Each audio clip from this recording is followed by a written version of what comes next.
කොච්චර විතර time period එකේ ළමයාව ගොඩ දාන්න පුළුවන්ද? නම් මේ මාස 4යි. මාස 4 කිව්ව මැක්ස් පාස් කරනවා ළමයි. මැක්ස් පාස් කරනවා නෙමෙයි AB එකක් අරන් දෙනවා. AB එක. ඇයි මේ අපේ රටේ ගොඩක් ළමයි මැත්ස් කියන සබ්ජෙක්ට් එකට ගොඩක් බය හේතුව ඇයි? අපි අර හදලා තියෙන පොඩි කාලේ නම් මැත්ස් අමාරුයි.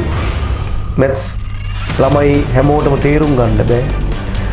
ඒකට මැත්ස් වලට අර නිකන් යකෙක් මවලා තියෙනවා. ළමයා O level හරි A level හරි මැක්ස් ෆේල් වෙන්නේ. මැත්ස් වල බයයි කරපු කට්ටියට තමයි මේ මැත්ස් වලට මේ වගේ තද රිසල්ට් එන්නේ.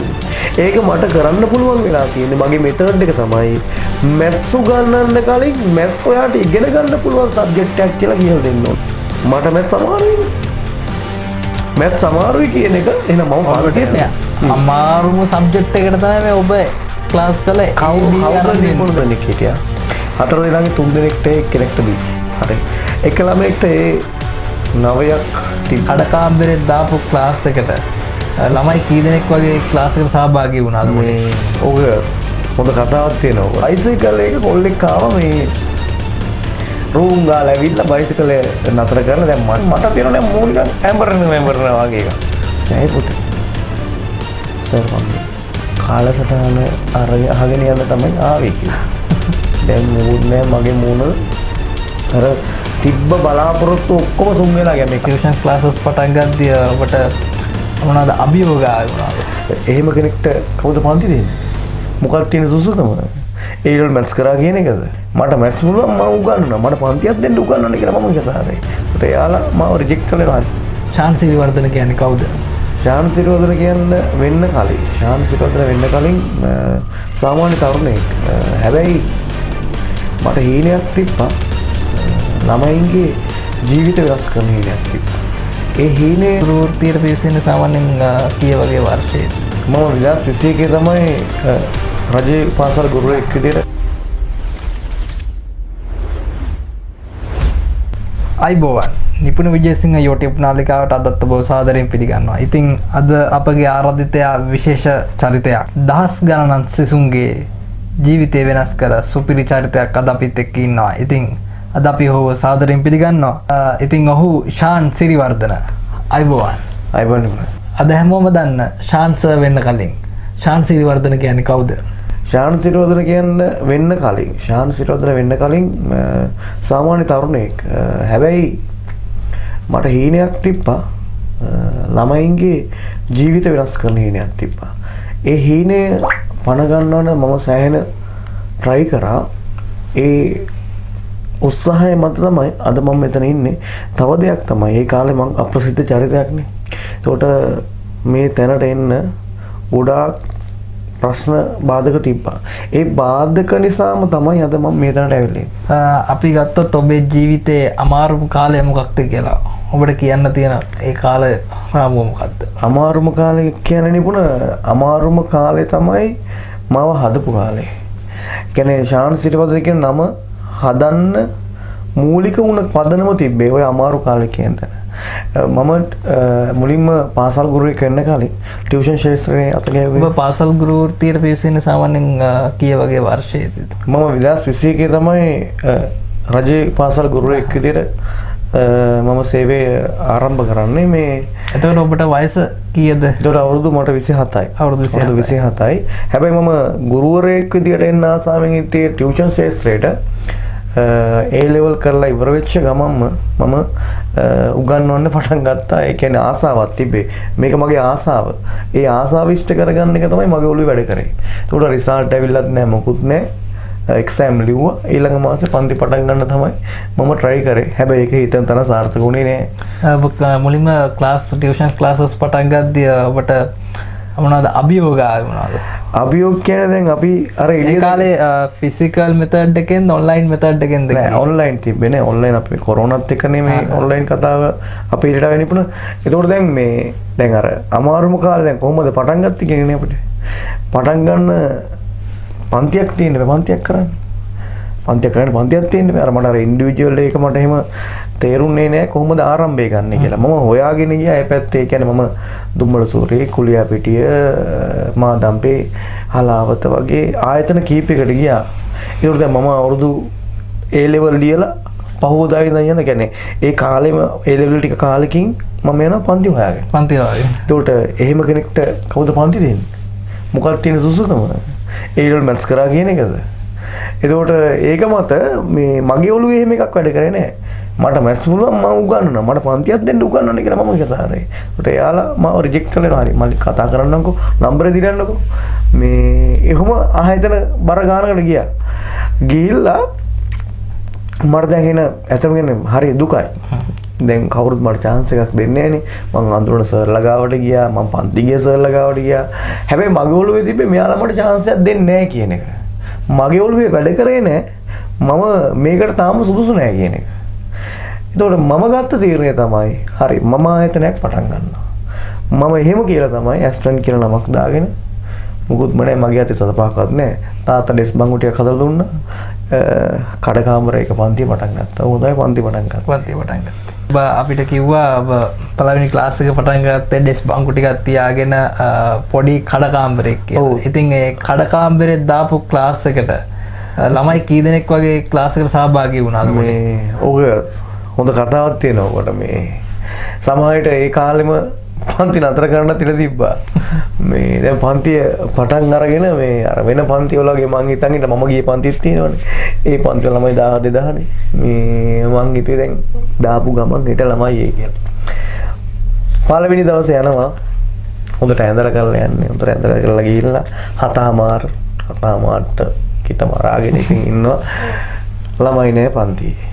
හරි ඊළඟට තියෙන 9:00ට දැන් චුට්ටක් ඇලර්ට් එක දාගෙන ළමයි එක්කෙනෙක්වත් නෑ ළමයි නෑ මොන හේතුව මතද මගේ පන්තියේ ඉන්නේ ඒකත් ප්‍රශ්නයක් නේ දැන් අර ගුණාත්මක බව පැත්තක දාලා ඉතින් පන්ති එනවා හරිද කොවාගේ හරි පන්තියකට ළමයි යන්න පුළුවන් අර ගුණ කිසිම නෑනේ මොකද්ද සුසුකම් මට ඒ ලෙවල් ඉවක වෙන එක තියෙන්නේ දැන් ඒ ලෙවල් විතරක් ළමයි මේ ගුරුවරු පන්ති කරනවා හරිද ඒක නෙමෙයි දැන් මේක පදනමක් නේ මොකද පන්තියක් ගහලා තියෙනවා මේව නමක් දාලා 7:00 පන්තියේ ඉඳන් 9:00ට පැය දෙකේ වුණාට පස්සේ ඔන්න දැන් ඊළඟ ශ්‍රේණියට පන්තිය 9:00ට පටන් ගන්න තියෙනවා. දැන් ආයේ රෙඩි පිට නිකන් ඉන්නවා වැඩේ කරන්න බලාගෙන පන්තිය ළමයි නෑ.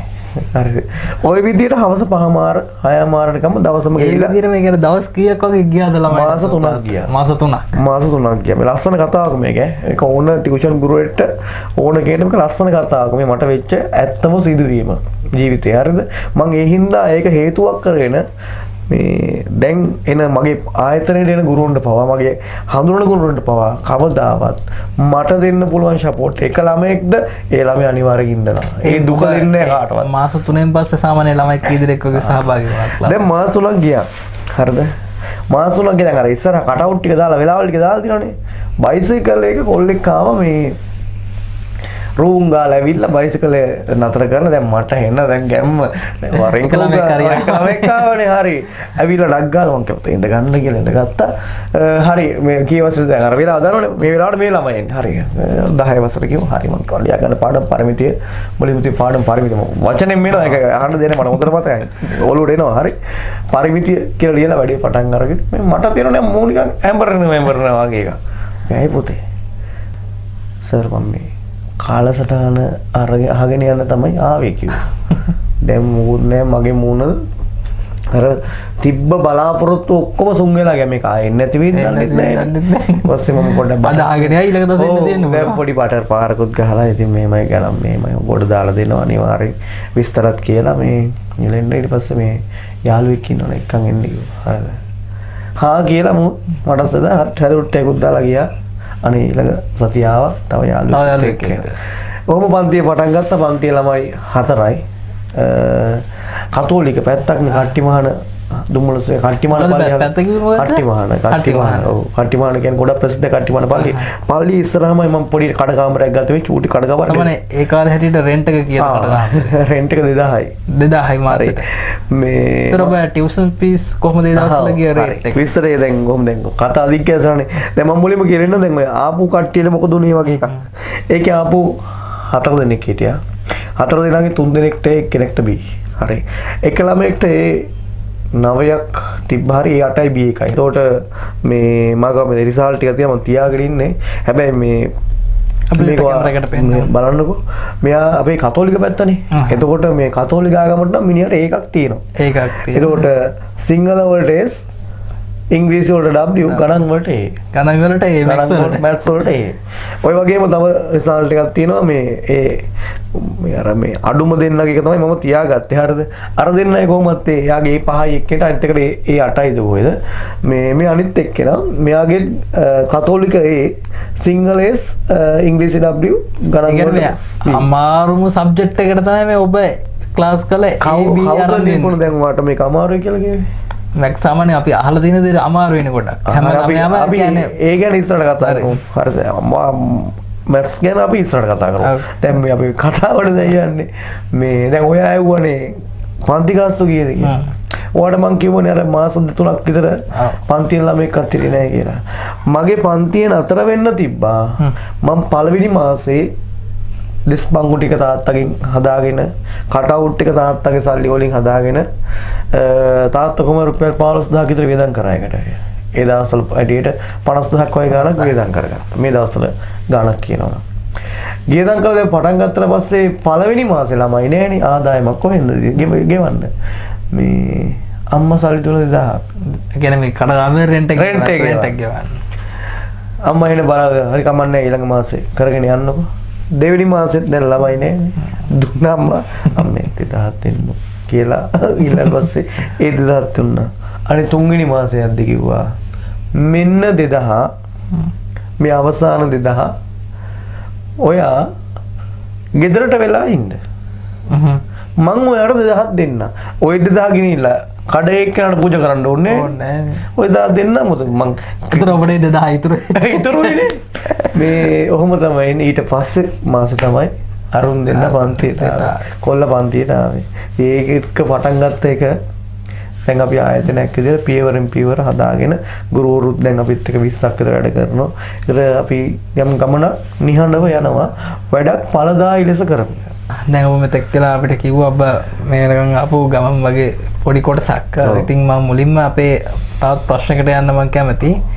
ප්‍රශ්නය තමයි ඇයි මේ අපේ රටේ ගොඩක් ළමයි මැත්ස් කියන සබ්ජෙක්ට් එකට ගොඩක් බය හේතුව ඇයි? ඒ කියන්නේ අපේ ඉන්ටර්විව් එකේ හරි අහන ඉන්න ප්‍රේක්ෂකයට වැදගත්ම ප්‍රශ්නේ ඕක. මගෙන් අහන්න තියෙන ඔයාලට තියෙන මට මේ මේන්ලි වැදගත්ම වෙලාවේ අහන්න තියෙන ප්‍රශ්නේ ඔබෙන් ඒක. මොකද අපේ ලංකාවේ ගොඩක් ළමයි මැත්ස් කරන්න බෑ. මැත්ස් කරත් ගොඩක් වෙලාවට හැම ළමයාම level එක ෆේල් වෙනවා. ෆස්ට් ටයිම් ෆේල් වෙනවා. ඒකට හේතුව මොකක්ද? දැන් අපි මැත්ස් නේ කරේ. එහෙනම් ඉතින් අපිත් බය වෙන්න බෑ. හරි. මෙතන තියෙන්නේ මැත්ස් වල අමාරුකමක්වත් මැත්ස් වල යම්කි සංකීර්ණත්වයක් තියෙනව නැතුව නෙමෙයි. අපි අර හදලා තියෙන පොඩි කාලේ ඉඳන් මැත්ස් අමාරුයි. මැත්ස් ළමයි හැමෝටම තේරුම් ගන්න බෑ. ඒකට මැත්ස් වලට අර නිකන් යකෙක් මවලා තියෙනවා මෙතන. එතකොට දැන් හිතන්නකො නේ දැන් පන්තියේ ළමයෙක් ඉන්නවා. එයාට ওই වචන ටික ඔක්කොම එනවා. මැත්ස් අමාරුයි. එයා පන්තිය අඩු ලකුණක ඉන්නේ කියලා හිතන්නකො මැත්ස් වල. එයා ගානක් හදනවා. ඔය ගාන කිසියම් හේතුවක් මත වර්ධිනවා. එයා පන්තියේ 25 වෙනි එක කියනකො ගාන වර්ධිනවා. මිනිහා ගොළුට එනවා. ආයේ ගාන හදන එක නෙමෙයි. මැත්ස් අමාරුයිනේ. මට මැත්ස් අමාරුයිනේ. මැත්ස් අමාරුයි කියන එක එහෙනම් මම පන්තියේත් මේ වගේ තැනක මට හිතා ගන්න බැරි කාරණයක් තමයි හරි දැන්. ඔබ දැන් කියපු විදිහට මැත්ස් අමාරුයි කියන එක ළමයාගේ ඔළුවට යනවා. හැබැයි ඇයි ඒක කොහොමද ළමයා O level හරි A level හරි මැත්ස් ෆේල් වෙන්නේ? මැත්ස් ෆේල් වෙන්න අර මැත්ස් වල තියෙන බය අයින් කරන්න ඕන. බය අයින් කරන්න ඕන. මැත්ස් වල තියෙන බය අයින් කරනවා. එහෙම මැත්ස් වල බය අයින් කරපු කට්ටියට තමයි මේ මැත්ස් වලට මේ වගේ දඩ රිසල්ට් එන්නේ. ඒක මට කරන්න පුළුවන් වෙලා තියෙන්නේ. මගේ මෙතඩ් එක තමයි මැත්ස් උගන්වන්න කලින් මැත්ස් ඔයාට ඉගෙන ගන්න පුළුවන් සබ්ජෙක්ට් එකක් කියලා කියලා දෙන්න ඕන අපි. ඒ තරමට කතා කරනවා. අපි උගන්වන්න ඕන. අපි යාලට මොටිවේෂන් කරන්න ඕන. අපි යාට පාර පෙන්වන්න ඕන. මැත්ස් වලින් යන්න පුළුවන් තැන පෙන්වන්න ඕන. ඔයාට මැත්ස් බෑ කියන එක යාගේ ඇඟෙන් අයින් කරන එකයි මම ලේවලටම ගණිතය කියලා කරන්නේ. ඒ ටීම් එක මට ටයිටල් එක ලේවලට ගන්න. ඔව් මැත්ස් ටු බ්ලැක් චාන් මැත්ස්. ඔක තමයි මගේ ටීම් එක. මං ඒ වගේම කරලා තියෙන හින්දා මට ඒක බය නැතුව ඕන තැනක ඕන ගුරුවරයෙක්ට අභියෝගයක් වෙනසු කියන්න පුළුවන්. ඕන දරුවෙක් ලියන්න කියන්න පුළුවන් වෙලා සාමාන්‍ය දරුවෙක් නම් මට පුළුවන් එයාට මැත්ස් වලට එකක් සාමාන්‍යයෙන් ඔබට කොච්චර විතර ටයිම් පීරියඩ් එකේ ළමයාව ගොඩ දාන්න පුළුවන් තමයි. දැන් මම පටන් අරගෙන තියෙනවා. දැන් මේ සැර රිසල්ට්ස් ආවා. දෙවෙනි වාරේ දැන් මෙතනින් ඉවර වෙනවා. ජූලි මාසේ පස්සේ තව අපිට වාරයන් තියෙන්නේ. මාස 5ක් වගේ 4ක් වගේ කාලයක් තියෙනවා. ඔය මාස 4 ඇතුළත මම පටන් ගන්නවා රිවිෂන් එක. මගේ ප්‍රතිඵල මං වාට දෙන්නම්. ඔය ඩිස්ප්ලේ කරන්න. ඔය ප්‍රතිඵල අරගෙන මම දෙන්නම් මේ මාස 4. මාස 4 මාස 4යි. මාස 4 ඔබ මැක්ස් පාස් කරනවා ළමයි. මැත්ස් පාස් කරනවා නෙමෙයි AB එක කරන් දෙනවා. AB එක අනිවාර්යෙන්. එයා සාමාන්‍ය ගේට් නෑ ලියන්න කියන්න පුළුවන් නම් මම යාට AB එක කරයිනවා. ඒක මගේ මෙතඩ් එක. ඒක මගේ මෙතඩ් එක ගොඩක් අය කරන්නේ. කියන්නේ හොද්දටම ෂුවර් ඕනම ළමයෙක්ට සාමාන්‍යයෙන් ලියන්න කියන දැනීම හොදට තියෙන ඕනම ළමයෙක්ට මාස 4ක් වගේ පොඩි කාලයක් ඇතුළතදී AB රිසල්ට් එකක් කරන් දෙන්න පුළුවන් කියන එක. Sure 100% sure. අනිවාර්යෙන් මම කරලා පෙන්නලා තියෙන්නේ. කරලා පෙන්නලා තියෙන්නේ. එතකොට මං ඕක කරන විදිය වෙනම ක්‍රමයකට කරගෙන යන්නේ. අරක තමයි මම කරන්නේ. එයා තුල විශ්වාසය ඇති කරනව ගණන් වල තියෙන බය ඇඟෙන් අයින් කරලා. අපිට පොඩ්ඩක් කියන්න පුළුවන් ඔබ ෆේල් ස්ටුඩන්ට් කෙනෙක් පාස් කරපු අත්දැකීම ගැන. මම මෙහෙම එකක් කියන දැන් ගොඩක් ගුරුවරු ටියුෂන් ගුරුවරු කතා කරන්නේ මේ රිසල්ට්ස් දාන්නේ. මගේ ටියුෂන් පන්තියේ. මං ඉස්කෝලේ කතාවක් කියනද ඔයාලට? හරි. දැන් ගොඩක් කට්ටිය කියන්නේ ඉස්කෝලේ ගුරු උගන්වන්නේ කියලා නේද එහෙම කියනවනේ. අතරම අපිට අහන්න දකින්න ලැබෙන්නේ ගොඩක් කාට ළමයින්ගෙන් වුණත් ඉස්කෝල් ගුරු උගන්වන්නේ ටියුෂන්ම යන්න ඕනේ. ඔව් අනිවාර්යෙන් ඒක අපිටත් ඇහෙනවා අපි දැන් වෙන ඉස්කෝල ළමයි ආපු පන්ති උගන්වන්නේ. ඒතර මම දන්නවා ඕක ඇත්තටම බොරු කියන්නේ කියලා. අංක 1. ඒකට මම යාත් එක්ක ආගියු කරන්න යන්නේ නෑ ඒකත් එක්ක. මෙහෙම 2021 දැන් පත්වීම ගත්තනේ. පත්වීම අරගෙන ඒ ඉස්කෝලේ වැඩ බාර ගත්තා. වැඩ බාරගෙන ඉස්කෝලෙන් මේ මට බාර දුන්නා. දැන් ගිය අලුතමනේ.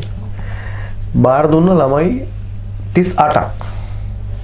42ක් හිටියා ළමයි 4 දිනක් අස් වෙලා ගියා. 38ක් බාර දුන්නා. හොඳම කතාව තමයි ওই 38 ලකුණු 10ට වඩා අඩුයි. ලකුණු 10ට වඩා අඩු 38 දෙනාම. දැන් මට මේක බය නැතුව කිව්වනේ. මම උගන්වන්නේ මාදම්පේ හලා කරුක්කෝ සුගතානන්ද මහවිදුහාරේ. ඒතකොට දැන් මට ඕන කෙනෙක්ට හොයලා බලන්න පුළුවන්. ග්‍රේඩ් කීය වගේ ළමයි? 11. ග්‍රේඩ් 11. 11 වසරේ. 11 වසරේ මට අදාළ රංජන් කියලා සර් කෙනෙක් අපේ සර් තව සුජිත් කියලා සර් කෙනෙක් කියලා උපරිසර සර් කතා කරලා දුන්නා. හරි. පාස් කරලා දෙන්න. මුලින්ම පුළුවන්ද කියලා. මාත් දැන් ගිය අලුතමනේ. ඕන දෙයක් වෙන්න කියලා හා කිව්වා. මොකද මට පුරුදුයි දැන්. ඔය වගේ ළමයි මට පුරුදුයි. මට කොහොමත් පන්ති ළමයි ගේ ළමයක් ගන්න ඕන. එයාට දෙන්න පේපර්ස් වලින් එයා එක කරගන්නවා. දැන් මේක අභියෝගයක් පළවෙනි වාරේ පටන් ගත්තා. මේක සුන්දර කතාවක්. මගේ ජීවිතේ මට තියෙන සුන්දරම කතාව. මොකද පළවෙනි ඉස්කෝලේ මට ලැබිච්ච අභියෝගය ආයේ මගේ ජීවිතේ ගුරු ජීවිතේ ගණිතය උගන්වන්න පුරුදු වුණා. මම ඒ අවුරුද්දේ මම පුරුදු වුණා. ඒ අවුරුද්දේ අසීමිතයි. ඒ වගේ ප්‍රතිඵලය තමයි අද මම මේ ළමයින්ට එළිය දෙන්නේ. ලකුණු 10ට අඩු ළමයි 38 දෙනා අරගෙන පන්තියේ පටන් ගත්තා. උගන්වන්න ගත්තා. සාමාන්‍ය විදිහට වැඩේ කරගෙන ගියා. පළවෙනි වාරේ විභාගෙ තිබ්බා 38 දෙනාම W. ලකුණු 35ට වඩා අඩුයි. 35ට වඩා අඩුයි. දැන් ඉස්කෝලේ පොඩි ප්‍රශ්න. ඒක අලුතෙන් ආපු ළමයි. ටීචර් කෙනෙක් අලුත් ටීචර් කෙනෙක් නේ. එයා මහලකුවට බාරගත්ත කරන්නම් කියලා. ගැටලුනේ ප්‍රශ්නේ. ළමයින්ටත් දැන් සෑහෙන්න අවුල්. හරිද? ඔබට ඊට වඩා අවුල් නැති ඔබේ සබ්ජෙක්ට් එක. මට අවුල් නෙමෙයි. ඊට අලුත් කෙනෙක්ට චෝදනා ටිකක් එද්දී ගියේ අලුතම වගේ. මම දැන් කන්ඩම් වැටෙන්න පුළුවන් හොඳම මානසිකත්වයේ වැටිලා. ඇඬෙනවා සමහර මීටින් වල කතා කරද්දි මට නිකන් ඇඬිලා වගේ හිටියේ. හැබැයි මම දන්නවා මං යාළුවා මුකුත් කරේ නෑ කියලා. මම එකම දෙයයි කරේ. මං වාට කිව්ව මතකද? මෙයාලගේ තියෙන බය අයින් කරන්න එපැයි. මම මුලින්ම කරේ. දැන් මුන්ට චක් කරෙත් බෑ. මගේ කොල්ලොන්ට චක් කරෙත් බෑ. කිසිම දෙයක් බෑ. බෑ. ඉතින් 10ට අඩුයිනේ හරි අමාරුයි. හරිද? චක් කරෙත් බෑ. මං කරේ චක්කර ටික ගැවුවා වටේ. දැන් මේ එකේ පන්තියේ නෙමෙයි 11 පන්තියේ. වටේ අර බිසිල් බෝඩ් වල උංගලවම හදාගෙන චක්කරේ ගෑව වටේ දෙවනියට කරපඩේ තමයි ජ්‍යාමිතික ප්‍රමේයන් සියල්ලම මං ගැහුවා පන්තියේ වටේට. පන්ති කාමරේ වටේට. පොඩි උන්නේ මේ දැන් ඉන්න ළමයික බලපුවම සන්දද්ද කුලේ. ඔබට කියන බය හිතුනේ නැත්නම් මේ O levels වලට සීමිත කාලයක් තියෙන්නේ. ඔව්. බය හිතුනේ නැත්නම් ඔබට. මගේ ප්ලෑන් එක අත්හදා කරන ඇත්තම බයක් තිබ්බා බොරු කියන්න ඕනේ බයක් තිබ්බා හැබැයි මම කලින් මීටත් මං ටියුෂන් කරලා ගුරුවරයෙක් වුණා කෙනෙක් නේ එතකොට මම ගොඩක් අය ගුරුවරු වෙලා ඉඳලානේ ටියුෂන් කරන්නේ ඒක නෙමෙයිනේ මගේ සාහපසින් මම ටියුෂන් කරලා ගුරුවරයෙක් රජයේ ගුරුවරයෙක් වුණා හරිද එතකොට මම රජයේ ගුරුවරු තියෙන නිසා උගන්නන ආදායම හොයන්න ගියේ නෑ මම ඒක කරපු දෙන්නේ හැබැයි ඒ වෙද්දිත් මම මේ රිසල්ට් ටික දාලා තිබ්බනේ ඒකට මම විශ්වාසෙ තිබ්බා මේක මට කරන්න ඔබ ගැන විශ්වාසය තිබ්බා අනිවාර්යෙන් එහෙම නැත්තම් මේම කතා කරන්න බෑනේ මට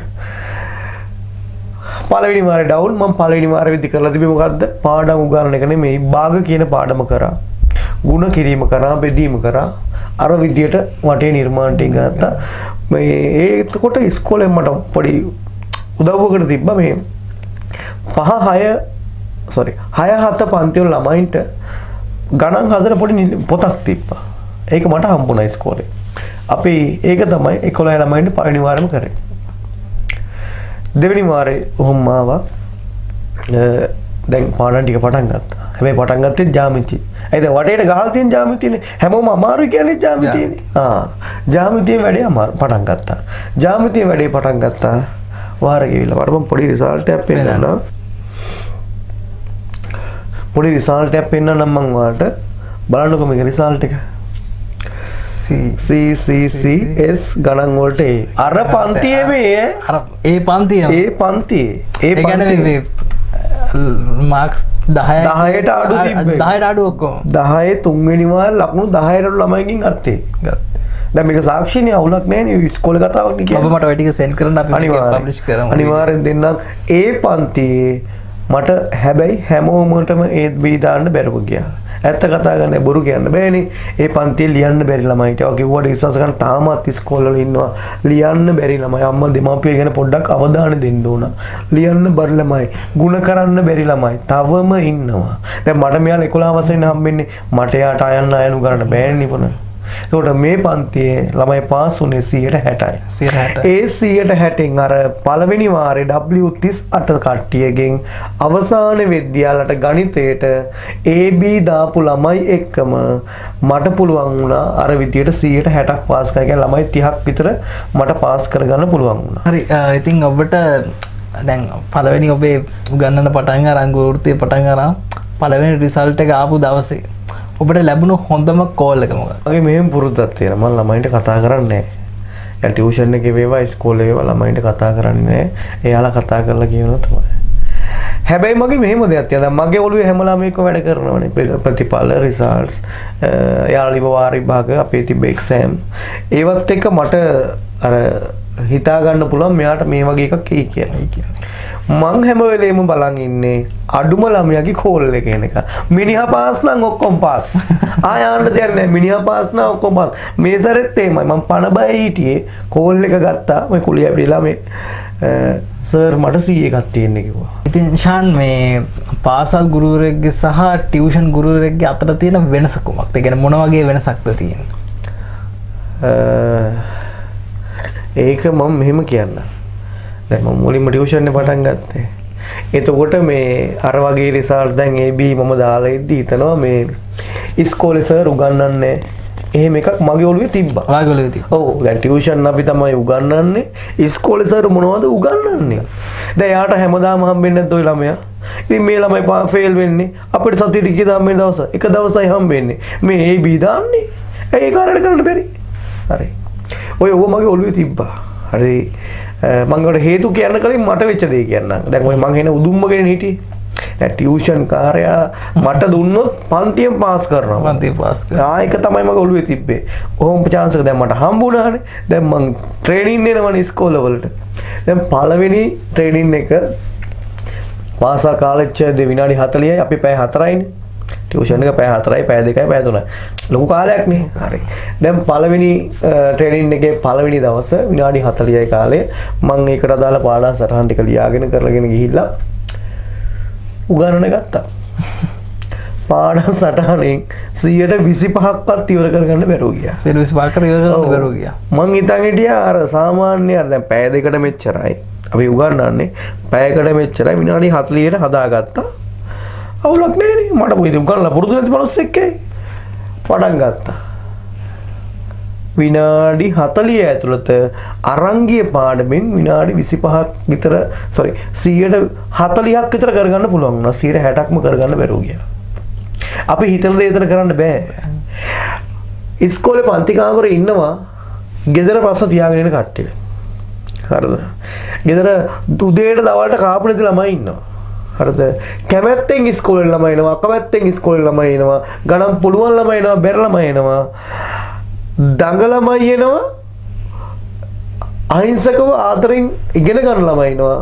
ස්පීඩ් එක අඩු ළමයි, වැඩි ළමයි සියලු දෙනාම එක මොහොතේ මේ පන්ති කාමරේ ඉන්නවනේ.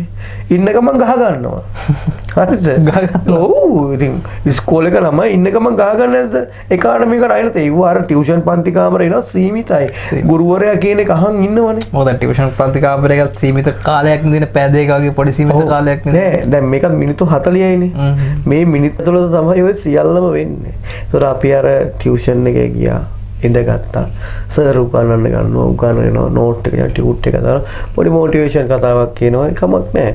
ඒ උගන්වන පැය දෙක ඇතුළත ළමයෙක්ට දෙයක් ඉගෙන ගන්නවා කියන එක ඒක වටින දෙයක් නේ. ඒක බණ කතාවක් වුණත් කමන්නේ ඒක ගන්න දෙයක් නැද්ද? බණ කියනවා නෙමෙයිනේ ජීවිතේ හැඩගස්සනවා නම් පාසලෙන් කරන්නේ ජීවිතයගේ පාසලෙන් කරන්නේ ළමයාගේ අනාගතේම හදන එක. ටියුෂන් කතාව පොඩ්ඩක් දැනුම වැඩිපුර බෙදනවා. ඒ අතරව යම් කිසි දෙයක් ළමයාගේ ජීවිතයට කරනවා. හැබැයි පාසලෙන් හැම දෙයක්ම කියලා දෙනවා. හැම දෙයක්ම ජීවිතේට අවශ්‍ය හැම දෙයක්ම පාසල් දරුවෙක්ට කියලා දෙනවා. අපි ඇත්තටම පාසල් ගුරුවරයාට ගරු කරනවා. ළමයාගේ ඩිසිප්ලින් එක තියෙන්න ඕන. තමන්ගේ ගුරුවරයාට ගරු කරනවා. මගේ පන්ති වල නම් අංක 1 ඩිසිප්ලින්. අංක 2 තමයි ඉගෙනීමට අදාළ ඉගෙනීම එයා තුල තියෙන්න ඕන එක. අංක 1 ඩිසිප්ලින්. ඕන ළමෙක් මගේ පන්තියේදී එයා දන්නවා පාසලේ වුණත් කොච්චර දඟ ළමෙක් වුණත් මං කට ඇල්ල පාඩම් පටන් අරගත්තට පස්සේ පන්තියේ කීක් නෑ. ඒක ගුරු පෞරුෂය. ඒක වෙනයි. හැබැයි අපේ වගකීමක් තියෙනවා හැම දරුවෙක්ටම ඉගෙන ගන්න අයිතියක් තියෙනවා. හැම දරුවෙක්ම අපේ රටේ අනාගතය අනිවාර්යෙන් ඒකට ගොඩක්ම වැදගත් වෙන විෂය තමයි මම උගන්වන්නේ ගණිතය උගන්වන්නේ. ඒක මම ගොඩ දාලා දෙනවා කියන්නේ ඊට එහා මොන දෙයක්ද ළමෙක්ට අපිට දෙන්න පුළුවන් උපරිම දේ ඒක. මං නම් ඒකෙන් පුදුම සතුටක් ලබන්නේ. මම ඒක උපරිම කරනවා. මම හැම වෙලේම හිතන්නේ මගේ ළමයා ඉඳගෙන ඉන්නවා ඉස්සරහා කියලා. මගේ ළමයාට වරදක් වෙන්න මං කරනවද? මං බාගෙට උගන්වයිද? පන්තියට පරක් වෙලා යයිද? ටියුෂන් එක සල්ලි වල විතරක් උගන්වයිද? එහෙම කරන්නේ නෑනේ. මගේ ළමයා නම් එතන ඉන්නේ මං 100% එයා වෙනුවෙන් උගන්වනවා. එතකොට මම වෙනම හිත උගන්වන්න ඕනේ. වෙන්න තියෙන දේ හොඳටම වෙනවා. ඒ නිසා තමයි ගණිතය විතරක් අර දුර්වල ළමයින්ගේ AB එන්නේ. ඇයි මගේ ළමයා නිදගෙන ඉන්නේ? ඒ හින්දා මම එයාට පුළුවන් උපරිමේ කරනවා. මං ඕනම දෙමාපියෙකුට බය නැතුව කියනවා. එවන්න පන්තිය මම අනිවාර්යෙන් මේ ළමයින්ගේ රිසල්ට් වගේ ඔයාගේ දරුවගේ රිසල්ට් එකත් අනිවාර්යයෙන් ඉස්සරහින් AB අකුරක් අනිවාර්යෙන් අරන් දෙනවා. ඒක මට දෙන්න පුළුවන්. ආයෙමත් ෂුවර් නේමක් ඇතුළත ඔබ කියන්නේ. රිසල්ට් ටික තියෙද්දි එහෙම AB රිසල්ට් දෙකෙන් එකක් අනිවාර්යෙන් ඔබට වගකීමක් ඇතුව කියන්න අනිවාර්යෙන්. ඒක දැන් කරලා මට දැන් සාමාන්‍ය දෙයක් ඒක. මට ඕනේ එයා නිවැරදිව පන්ති ටියුෂන් ක්ලාස් එකේ නම් පන්තියේ ඉන්න ඕන. පාසලේ නම් කට් කරන්නේ නැතුව එක දිගට පාසල් දෙන්න ඕන. ඔය දෙකෙන් අනිවාර්යෙන් යාගේ රිසල්ට් එනවා. 26 O level විභාගයේ තියෙනවා මේ දෙසැම්බර් මාසයේදී. ඉතින් ඔබට ඒ 2026 දෙසැම්බර් මාසයේදී O level විභාගයට පෙනී සිටින ළමයින්ට ඔබට දෙන්න තියෙන මැසේජ් එක මොකක්ද? ඒක තාමත් අපි කෙටියෙන් ගත්තොත්. O level මේ සැරේ ළමයින්ට එකම ඕන ළමෙක්ට කියන මැසේජ් එක තමයි. ඔයා මේකට ආස වෙන්න ඕන. ගණිතේට ආස වෙන්න ඕන. බැරි වුණාට කමක් නැහැ. හැබැයි ඒකට ඔයා පුහුණු වීමේ දෙන්න ඕන. ගණිතය ඇතුලේ තියෙන්නේ සිද්ධාන්තේ නිවැරදිව අවබෝධ කරගෙන පුහුණු වීම. ඒකට ගාන කොයි විදිහට දුන්නත් ඔයාලට ගාන කරා යන්න පුළුවන්. ඒක නේද කටපාඩම හරියන්නේ නැහැ කියන්නේ මේකට. අර මේක ප්‍රැක්ටිකල් ලයිෆ් යන සිස්ටම් එකක්. ඒකත් එක්කම සිද්ධාන්තේ හොඳට අවබෝධ වෙන්න ඕන. මම ඔය ගොඩක් ඔය තැන්වල කතා කරද්දී ඔය කියන්නේ මේ ආර්ට් කොමර්ස් කරපු ගුරුවරුන්ගේ පන්ති යන්න එපා කියන එක. එයාලට කියන මේකක් නෙමෙයි. හැබැයි සිද්ධාන්තේ හරියට තියෙන කෙනෙක්ගෙන් ඉගෙන ගන්න ගොඩක් වටිනවා. වටිනවා. සිද්ධාන්තය තුල තමයි ඒ ළමයාගේ ගොඩනැගීම. ගණන් ඉගෙන ගන්නේ නිපුණ O level ගණන් වලට ඒකටම නෙමෙයිනේ. ඔය සාමාර්ථයක් නෙමෙයිනේ. ඕක ක්ෂණික තීරණ ගැනීමට ජීවිතේ ගොඩක් දේවල් වලට මැත්ස් ඕන වෙනවනේ අපිට. හිතන්න පුරුදු වෙන්න. ජොබ් එකක් කරත් අපි අපේ ආයතනයක් කරත් හැම දෙයකටම මැක්ස් කියන ඇයි ඉතින් මැත්ස් බලන්නේ කියන්නේ? සියම් රැකියාවට යද්දි ගණිතේ බලන්නේ ඇයි එහෙනම්? අනිවාර්යයෙන්ම බලනවානේ. ඔව් එතකොට එයාගේ තාර්කික හැකියාව දෙයක් හිතලා කරන්න පුළුවන් දේවල් සියල්ල මේ ගණන් එක ඇතුලේ තියෙනවා. ඒකට සිද්ධාන්ත අවබෝධ වෙන්න ඕන. ඒ නිසා මම දරුවන්ට කියන්නේ මාස මේ 2026 දරුවන්ට කියන්නේ තව ටික කාලයයි තියෙන පුතේ. පුතේ ඔයා මේක ඔයාගේ ජීවිතේ කරගෙන ඔයාගේ ජීවිතේට අවශ්‍යම ගණිත සංකල්ප ටික හොඳට දාගෙන ඔයා මේ මාස 4 වාට වැඩ කරගෙන යන්න පුළුවන්. ඒකට ඔයාලට මාත් එක්ක සම්බන්ධ වෙනවා නම් මාස 4 කෝස් එකක් තියෙනවා. මාස 4යි. මාස 4යි පේපර් තියරි රිවිෂන් සියල්ලම මුල ඉඳන් අපි කරගෙන යනවා. ඔන්ලයින් ක්ලාස් එකක් තියෙන ඕන කෙනෙකුට සම්බන්ධ වෙන්න පුළුවන්. මම ගැරන්ට් කරලා කියනවා මේ කාලය ඇතුළත මම ඔයාගේ ගණන් වල ඒක B එක අනිවාර්යෙන් අරන් දෙනවා. ඒකට තව දෙයක් මම කියන්න ඕන. ඒක වෙනම ලෙවල් එකකට මම හදලා තියෙන වෙන ප්‍රොසීඩර් එකක් යන්නේ. උදේට පාඩම් කරන්න තියෙනවා මාත් එක්ක. පැයක් පාඩම් කරන වෙනම ටයිප් ටේබල් එකක් අනිවාර්යෙන්. උදේට මාත් එක්ක ක්ලාස් එකක් තියෙනවා. උදේ ක්ලාස් එකක් තියෙනවා. එතකොට රිවිෂන් ක්ලාස් එකක් වෙනම වෙනවා. තියරි ක්ලාස් එකක් වෙනම වෙනවා. පේපර් ක්ලාස් එකක් වෙනම වෙනවා. මේ මාස 4ට ඔන්ලයින් මම ওই වැඩ ටික කරනවා. හැබැයි ඔබ ගුරුවරයා විදිහට ඔබත් මහන්සි වෙනවා වගේ එහා සමාන මහන්සි වීමක් ඊටත් වැඩිය මහන්සි වීමක් දරුවගේ පැත්තෙනුත් වෙන්න ඕනේ නේද? දැන් ඔයා හිතන්නකෝ මෙහෙම පන්තියක් ඉවරලා 10 මාට ගෙදර ගියා කියන ගුරුවරේ ඔයා හිතන්නේ 11 වෙදි නිදා ගන්නවා කියලාද? පවුදා ළමයිට උගන්වන්න තියෙනේවා. ඒකට එයාලගේ අනාගතේ ප්ලෑන් කරන්නේවා. හැම දෙයක්ම අපිට ගුරුවරයා නම් 100% කරන අධික ලෙස මහන්සි වෙන්න වෙනවා. ඒකේ ප්‍රතිඵලය ඉතාමත් ලස්සනයි. සමහර විට මහන්සි වෙන මහන්සිය වෙහෙස නිවෙනවා. අර රිසල්ට් එකේ අනිත් ඒවා වැටිලා තියෙදි දරුවගේ ඒක B එක දැක්කාම මං උගේ ජීවිතේ කොට දැම්මා කියන එකෙන් අර මහන්සිය ඔක්කොම කට් වෙලා යනවා. ඇත්තම කතාව මම මේ පුරුද්දක් විදියට කරන දෙයක් මේක. මේ O level විභාගෙට තියෙන දවසට මම මොන දේ තිබ්බත් එදාට ට්‍රිප් එකක් යනවා. නිදහස විඳින්න. ඇයි අර දවස් ඔක්කොම මහන්සි වෙනවනේ. ඒකේ නිදහස මම O level ලියන දාට මම කොහෙද ට්‍රිප් එකට යනවා. ෂාන් මට ඔබෙන් අහන්න තියෙන අවසාන ප්‍රශ්නය අපේ මේ සමුගත අවසන් කිරීමට ප්‍රථම අපිට මට අහන්න තියෙන අවසාන ප්‍රශ්නය දැන් කතාවක් තියෙනවා පාසලේ ගුරුවරයාට එළිය ටියුෂන් ක්ලාස් කරන බෑ. ඔබත් පාසල් ගුරුවරයෙක් සහ ටියුෂන් ක්ලාස් කරන ගුරුවරයෙක්. ඉතින් මොකද්ද ඔබේ අදහස ඒ ගැන? ඔය කතාවක් නෙමෙයිනේ බ්‍රෝ. ඔක නීතියක් විදිහට ආවනේ. දැන් මම ඔය මෙහෙම අහන්නම්කෝ. දැන් ඔයා ඉස්කෝලේ අපේ රටේ නීතියක් තිබ්බත් ඒත් හැමෝම කරනවානේ පාසල් ගුරුවරුත් ටියුෂන් ක්ලාස්. අපි ඒ කියන්නේ අපේ සංවාදයෙන් නේ මට කියන්නේ මම විස්තර දෙන්න කියලා කියන්නේ මොකද්ද වාර හිතන දෙන්නේ. හැම ළමයෙක්ම දැන් ටියුෂන් ක්ලාස් එකකට යනවනේ. පාසල් ගුරුවරයාගේ දැන් මගේ පන්තියේ ඒ පන්තිය කියලා හිතන්නකො. ඒ පන්තියේ ළමයෙක්ට මම කියනවා පුතේ අනිවාර්යෙන් ටියුෂන් පන්තියට එන්න කියලා. අන්න එතන ප්‍රශ්නයක් තියෙනවද නැද්ද? ප්‍රශ්නයක් තියෙනවා. අනිවාර්යෙන් ප්‍රශ්නයක් නේ. එහෙම නැතුව ළමයෙක්ට කැමති පන්තිකට යන්න බෑද? පුළුවන්. ඒතකොට මම මේ වෙනකන් කිසිම ළමයෙක්ට පන්තියට එන්න කියලා නැහැ. ජීවිතේට කියන්නෙත් නැහැ. ඒ කියන්නේ ළමයා කැමැත්තෙන් ඒක ගැටලුවක් නෙවෙයිනේ. හැබැයි මෙහෙම දෙයක්ත් තියෙනවා. ඒ පැත්තෙම හොඳම ටියුෂන් ගුරුවරයා මම නම් හරිද? ඒ පැත්තෙම හොඳම ටියුෂන් ගුරුවරයා මම නම් ළමයා ටියුෂන් පන්තිරේනේ අමතර දෙයක් කරන්නේ. මර බාහිර දෙයක් මොකද ඒක එයා මගෙන් කරගන්නවා නම් හැම ළමයෙකුට ටියුෂන් පන්තිකට යනවනේ. ඒක දැන් 90ක් 95ක්ම යනවා. කීප දෙනෙක්නේ ආර්ථික ප්‍රශ්න දෙයක් වෙන්න පුළුවන්. ඒ පැත්තෙම ඉන්න ටියුෂන් ගුරුවරයා එයාගේ පන්ති ඉස්කෝලේ ගුරුවරයා නම් එයාගේ පන්ති ටියුෂන් පන්තියෙන් නම් හොඳම ප්‍රතිඵල තියෙන්නේ. ඒකට යන එකේ වැරද්දක් තියෙනවද? ඒක වැරද්දක් නම් මට ඒකේ වැරද්ද චුට්ටක් කියන්නකෝ. ඒකේ වැරද්දක් නැහැ. මේ එතකොට අර ගුරුවරු කීප දෙනෙක් කරපු වැරද්දක් හින්දා සමස්ත පාසලේ උගන්වන ගුරුවරයා ටියුෂන් කරන එක වැරදි වගේ සංකල්පයක් ලියලා තියෙනවා. හැබැයි මෙහෙම දෙයක්ත් තියෙනවා. දැන් අර ඒ පාසලෙන් කිසිම තර්ජනයක් අනිත් ළමයන්ටත් නොවෙන්න ඕන. දැන් මගේ පන්තියේ නැති එකනට මම බනිනවා නම් මම ඒ දරුවාට වෙනස්කම් කරනවා නම් ඇත්තටම ප්‍රශ්නයක් එතන. එහෙම නොකළ යුතුයි මේ ටියුෂන් ශාස්ත්‍රයේ උගන්වන පාසල් ගුරුවරුන්ට. එහෙම කීප දෙනෙක් ඉඳලා තමයි ඔය එක එක නීති ගෙනලා තියෙන්නේ. නැත්නම් හැබැයි නැතෝ නීති ඔය ඉන්නෙත් නැහැ. කවුරු හරි කෙනෙක් කොහොම කරපු හින්දා වෙන්නේ නැති කොහොම දෙයක් වෙලා තියෙන්නේ. හැබැයි මම නම් කියන්නේ මම කවදාවත් මගේ පන්තියේ දරුවෙක්ට මේ වෙනකන් අනාගතේත් මගේ පන්තියෙන් කියන්නේ නැහැ. ඒ තරම් පහත් තැනකට මම වැටෙන්නේ නැහැ. හැබැයි එයා මගේ පන්තිය ආවොත් මම එයාට උගන්වනවා. ඒක එයාගේ කැමැත්ත.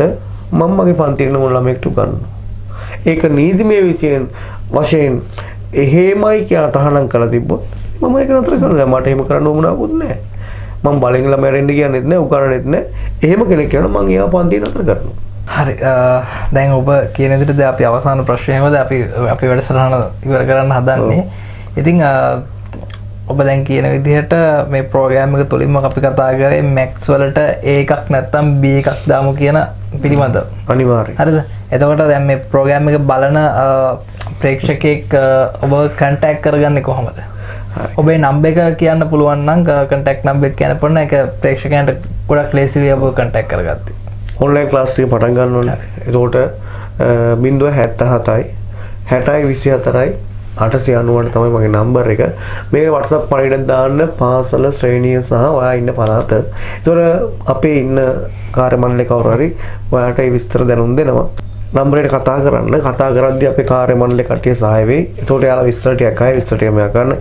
ගැරන්ට් කරලා කියනවා ඔයාගේ දරුවා මම කියන පිළිවෙලට වැඩ කරන අම්මේ තාත්තේ අනිවාර්යෙන් ගණිත දැනුම කෙසේ වෙතත් එයාගේ දරුවාගේ ගණිත දැනුම කුමන තත්ත්වයක තිබ්බත් මට පුළුවන් ගණිතයට ඒකත් අරන් දෙන්නේ දරුවට. ඉතින් විශ්වාසයෙන් මේ ප්‍රතිපද බලලා පන්තියකට යන්න කියනවා. පන්තියට එන්න කියනවා මිස නිකන් ඔහේ පන්තියට එන්න කියන්නේ නැහැ. නිකන් නව ජනප්‍රිය වෙච්ච පළියට පන්තියට යන්න ඕනේ නෑනේ. ප්‍රතිඵල දිහා බලලා එන්න. ප්‍රතිඵල ටික මේක වීඩියෝ එකේ පබ්ලිෂ් කරමු. ඔව්. ප්‍රතිඵල බලලා එන්න. එහෙම ඇවිල්ලා ප්‍රතිඵල ආවේ නැත්නම් අපි ඊට පස්සේ කම්ප්ලේන්ට් එකක් දාන්න අපි එදාට කතා කරමු. අනිවාර්යයෙන්ම අපි එදා අන්න ඒ වගේ දවසකට අපි මීට වඩා හොඳට ප්‍රෝග්‍රෑම් එක අපි කරමු. ඔව්. හොඳයි. ඉතින් අදට අපි ප්‍රෝග්‍රෑම් එක අවසන් කරනවා. ඉතින් බොහොමත්ම ස්තුතියි ඔබට අපේ ප්‍රෝග්‍රෑම් එකත් සමග සම්බන්ධ වුණාට. ඉස්සෙල්ලාම ඔයා මට මේ අවස්ථාව ලබා දුන්නට ඔයා දුන්න මේ අවස්ථාවෙන් අනිවාර්යෙන් අපේ ප්‍රදේශයේ නැති මාව ළඟට ඇවිල්ලා මගේ ෆිසිකල් ක්ලාස් එකේ බැරි ළමෙක් සම්බන්ධ වෙනවා නම් ඒ ළමයාගේ ලබා ගන්න ඒ සාමාර්ථයට අපේ පන්ති ඇවිල්ලා ඔයත් උදව්වක් වුණා. ඔයාට ඒක ගොඩක් පිං වේ කවදාද දවසක. බොහොම ස්තුතියි වාට. මොහොත ස්තුතියි.